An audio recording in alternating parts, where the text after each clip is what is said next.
Assalamualaikum warahmatullahi wabarakatuh. Saya Muhammad Bintang Alfat Richard dengan NPM 22112. Saya di sini akan mengerjakan tugas UAS dari mata kuliah logika. Berikut adalah soal-soal yang akan saya jawab. Yang pertama ada distribusi term. Distribusi term sendiri mempunyai arti atau pengertian cakupan atau luas daripada term itu sendiri yang menentukan suatu term tersebut mencakup seluruh atau hanya sebagian daripada anggota kelas term di dalam suatu proposisi. Pada distribusi term ini, sebuah term terbagi menjadi dua jenis, yaitu term yang terdistribusi atau mencakup seluruh anggota kelas, dan yang kedua adalah term yang tidak terdistribusi, yaitu term yang hanya mencakup sebagian daripada anggota kelas. Nah, di sini ada contoh distribusi term proposisi A, yaitu semua ikan adalah hewan. Bisa dilihat di sini semua jenis daripada ikan adalah termasuk ke dalam golongan hewan, tapi sedangkan hewan tidak semuanya ikan. Jadi dapat disimpulkan bahwa kata ikan di atas adalah terdistribusi karena mewakilkan atau menggambarkan seluruh jenis daripada ikan. Sedangkan kata hewan tidak terdistribusi karena kata hewan di atas tidak menggambarkan seluruh jenis daripada kelompok hewan. Bisa dilihat contoh diagramnya di bawah. Contoh yang kedua, di sini ada contoh dari proposisi E, yaitu semua kucing bukan tumbuhan. Dari kalimat di atas, kata kucing menggambarkan semua jenis kucing, yang tidak termasuk semua jenis dari tumbuhan itu sendiri. Dan kalimat tumbuhan juga menggambarkan semua jenis daripada tumbuhan. Jadi bisa disimpulkan bahwa kata kucing di atas adalah kata atau term yang terdistribusi dan kata tumbuhan di atas juga adalah term yang terdistribusi. Contoh diagramnya bisa dilihat juga di bawah. Selanjutnya, contoh yang ketiga ada contoh dari proposisi I, yaitu sebagian mahasiswa adalah rajin.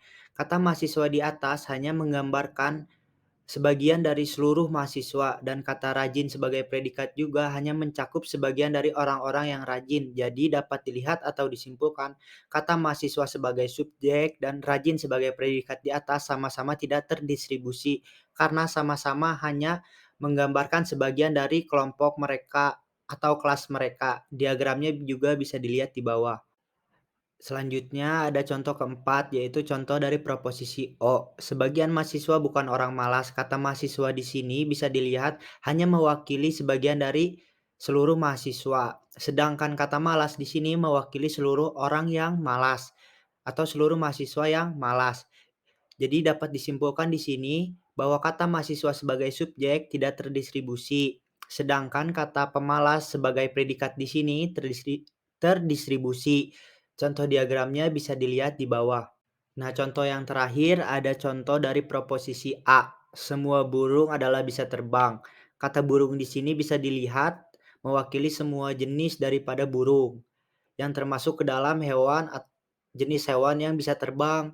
Di sini dapat disimpulkan bahwa kata burung sebagai subjek terdistribusi dan juga kata terbang sebagai predikat juga terdistribusi. Contoh dari diagramnya bisa dilihat juga di bawah. Soal berikutnya ada oposisi. Oposisi atau perlawanan adalah dua proposisi yang saling berlawanan. Oposisi juga dapat diartikan merupakan hubungan logika pada dua pernyataan yang berlawanan, yang keduanya menginformasikan tentang permasalahan yang sama. Dan oposisi ini juga membantu kita buat menentukan kebenaran dari dua pernyataan tersebut. Dan untuk menyelesaikan persoalan oposisi ini kita perlu mengetahui macam-macam hubungan logika dan berikut adalah contoh hukum-hukumnya. Nah, contoh yang pertama adalah hubungan A ke E atau kontrari, atau bisa disebut juga relasi kebalikan. Hubungan ini mempunyai sifat jika A benar, maka E adalah salah, atau sebaliknya jika E benar, maka A adalah salah. Tetapi jika A salah, E belum tentu juga benar. Juga sebaliknya jika E salah, A belum tentu benar atau dapat diartikan keduanya bisa saja sama-sama salah. Contoh soalnya, jika ada seorang dokter yang berkata, semua penderita kanker dirawat di rumah sakit itu adalah benar atau diketahui kebenarannya, lalu ada dokter kedua yang berkata semua penderita kanker tidak dirawat di rumah sakit karena telah diketahui bahwa semua penderita kanker itu dirawat di rumah sakit, maka pernyataan kedua yang menyatakan bahwa penderita kanker itu tidak dirawat di rumah sakit itu sudah pasti salah. Lalu ada contoh yang kedua, yaitu hubungan I ke O atau subkontrari, relasi kebalikan bawahan. Hubungan ini mempunyai sifat jika yang satu benar, yang lain adalah salah, tetapi bisa saja keduanya benar, atau bisa diartikan tidak benar-benar bertentangan. Misalnya, jika O salah, I pasti benar, ataupun sebaliknya, jika I salah, O pasti benar. Tapi, jika I adalah benar, maka O bisa saja benar, dan sebaliknya, jika O benar, I bisa saja benar. Contoh soalnya, jika ada seorang guru yang berkata, sebagian murid adalah pintar dan diketahui kebenarannya, lalu ada guru kedua yang berkata, sebagian murid adalah tidak pintar, karena guru yang pertama hanya menggambarkan sebagian dari seluruh murid adalah pintar, maka pernyataan kedua dari guru kedua, sebagian murid adalah tidak pintar juga, bisa saja benar. Hubungan yang ketiga, ada hubungan A ke I dan E ke O atau subaltern, relasi ketercakupan. Hubungan ini mempunyai sifat kebenaran atasan menjamin kebenaran bawahan, tapi tidak dengan sebaliknya. Jika bawahan mempunyai nilai kebenaran, atasannya bisa saja salah. Misalnya, jika A dan E benar, maka I dan O sudah pasti benar. Tetapi, jika I dan O benar, maka A dan E belum tentu bisa benar. Contoh soalnya, jika ada seorang dokter yang berkata, semua mahasiswa adalah rajin dan telah diketahui bahwa itu benar. Dosen kedua berkata, sebagian mahasiswa adalah rajin. Itu sudah pasti benar karena kalimat proposisi yang pertama sudah diketahui kebenarannya dan pada proposisi pertama sudah mewakili seluruh daripada mahasiswa yang adalah rajin, maka proposisi kedua sudah pasti benar. Contoh yang keempat, ada hubungan A ke O dan E ke I atau kontradiktori atau relasi pertentangan. Hubungan ini mempunyai sifat jika yang satu benar maka yang lain adalah salah. Misalnya, jika A benar, maka O adalah salah. Juga sebaliknya, jika O benar maka A adalah salah. Atau jika E benar maka I adalah salah. Ataupun sebaliknya, jika I benar maka A adalah salah. Contoh soalnya, jika ada seseorang yang berkata, semua baju adalah mahal dan telah diketahui bahwa itu benar dan lalu ada orang kedua yang berkata, beberapa baju tidak mahal. Itu sudah pasti salah. Kenapa? Karena pada kalimat proposisi yang pertama sudah diketahui bahwa semua harga baju itu adalah mahal.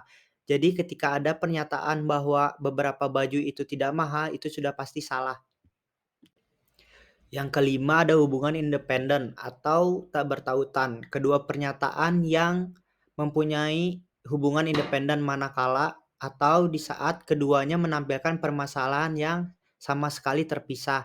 Contohnya, semua macan adalah hewan dan semua pohon adalah hijau. Mengapa contoh di atas disebut sebagai hubungan independen? Karena kebenaran dari macan adalah hewan tidak dapat digunakan untuk menentukan benar atau salahnya semua pohon adalah hijau. Nah, contoh yang terakhir, contoh yang keenam ada ekuivalen. Hubungan ini adalah dua pernyataan yang mempunyai hubungan ekuivalen atau makna yang serupa. Dan hubungan ini mempunyai sifat jika yang satu benar, maka yang lainnya juga akan benar. Begitupun dengan sebaliknya, jika yang satu salah, maka yang lainnya akan salah. Contoh soalnya adalah semua penyanyi adalah artis dan sebagian penyanyi adalah artis. Mengapa dikatakan ekuivalen? Karena dua dari pernyataan tersebut mempunyai arti atau makna yang sama. Nah, di sini ada gambar dari traditional square of opposition yang bisa ngebantu kita buat lebih gampang menghafal hukum-hukum yang udah dijelasin tadi. Soal selanjutnya ada silogisme kategoris. Silogisme kategorial atau kategoris ini adalah silogisme yang semua proposisinya berbentuk kategorial. Di dalam silogisme kategoris ini, bila S adalah atau subjek adalah himpunan subjek dan P adalah himpunan predikat, maka ada 4 bentuk kombinasi dari term proposisi, yaitu semua S adalah P, tidak ada S adalah P, sebagian S adalah P, dan sebagian S bukan P. Nah, selanjutnya di dalam silogisme kategoris ini, proposisi tersusun dari 4 bagian penting, yaitu kuantor atau quantifier, subjek, kopula, dan predikat. Contohnya adalah, semua pohon adalah tumbuhan. Kata semua di atas adalah berfungsi sebagai quantifier atau kuantor. Kata pohon sebagai subjek, dan kata adalah sebagai kopula, Dan yang terakhir adalah kata tumbuhan sebagai predikat atau juga bisa ditulis pakai yang kayak ada di bawah. Nah, di dalam silogisme kategoris juga terdapat 4 figur yang dapat dinyatakan dalam bentuk lambang. Contohnya kayak gimana? Contohnya kayak yang ada di bawah. Nah, selanjutnya di dalam silogisme kategoris juga terdapat 8 hukum. Yang pertama, apabila satu premis partikular, kesimpulannya juga harus partikular. Yang kedua, apabila salah satu premis negatif, kesimpulannya harus negatif. Yang ketiga, dari dua premis yang sama-sama partikular tidak sah diambil kesimpulan. Yang keempat, dari dua premis yang sama-sama negatif tidak menghasilkan kesimpulan apapun karena tidak ada mata rantai yang menghubungkan kedua proposisi premisnya. Kesimpulan dapat diambil bila sedikitnya salah satu premis positif, kesimpulan yang ditarik dari dua premis negatif adalah tidak sah. Yang kelima, paling tidak salah satu dari term penengah harus tertebar. Yang keenam, term predikat dalam kesimpulan harus konsisten dengan term predikat yang ada pada premisnya. Bila tidak, kesimpulan menjadi salah. Yang ketujuh, term penengah harus bermakna sama, baik dalam premis mayor maupun premis minor. Bila term penengah bermakna ganda, kesimpulan akan menjadi lain. Yang kedelapan, silogisme terdiri dari 3 term, yaitu term subjek, sedangkan term manusia adalah term penengah. Dalam contoh berikut, unsur-unsur silogisme akan lebih jelas. Nah, di sini ada contoh dari keempat figur beserta mood dan hukum-hukumnya. Yang pertama ada dari figur 1, premis mayor harus universal dan premis minor harus afirmatif. Dengan mood AAAA, hukum Barbara. Misalnya, semua mahasiswa bisa bohong, semua laki-laki itu adalah mahasiswa. Jadi kesimpulannya semua laki-laki itu bisa bohong. Figur yang kedua, premis mayor harus universal dan premis minor kualitasnya harus sama dengan premis mayornya. Dengan mood EIO, dengan hukum Festing, misalnya tidak ada manusia waras anti Tuhan. Sebagian manusia anti Tuhan. Kesimpulannya adalah sebagian manusia tidak anti Tuhan. Nah, selanjutnya ada contoh dari figur 3. Premis minor harus afirmatif dan konklusi harus partikular dengan mood EAO. Hukum Velapton, misalnya, tidak seorang murid pun buta huruf. Semua murid adalah manusia, jadi kesimpulannya adalah sebagian manusia tidak buta huruf. Yang kedua, ada contoh dari figur keempat.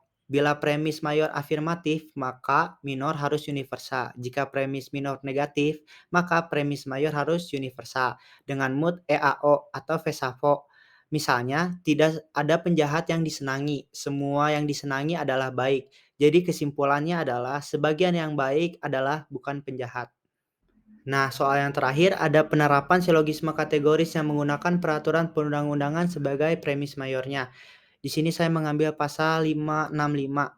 Nahkoda yang kapalnya memakai bendera Indonesia padahal diketahui tidak berhak untuk memakai bendera tersebut dipidana dengan pidana penjara paling lama 2 tahun atau pidana denda paling banyak kategori 3. Nahkoda di sini premis mayornya adalah nahkoda yang kapalnya memakai bendera Indonesia padahal diketahui tidak berhak untuk memakai bendera tersebut.